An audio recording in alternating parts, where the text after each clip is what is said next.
Hello. In this video, we will show you how to change privacy settings in your event. Each event in Proficonf has two types of privacy access. With public access, any participant can join the conference by the link or email invitation. Simply enter your name and go to the event room. With private access, the invited participant will request to enter the room. The host or moderator chooses approve or decline a request to enter the room.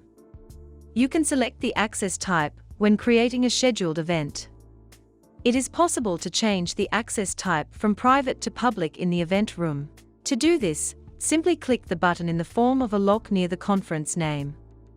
If you are hosting a public event, and one of the participants acts inappropriately, you can remove the participant from the conference room, and then make it private, avoiding the entrance of unwanted participants.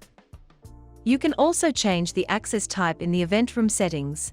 Just click the Participants tab, and choose the relevant option. Thanks for watching. Please subscribe to our channel, and follow us on social media to see more updates.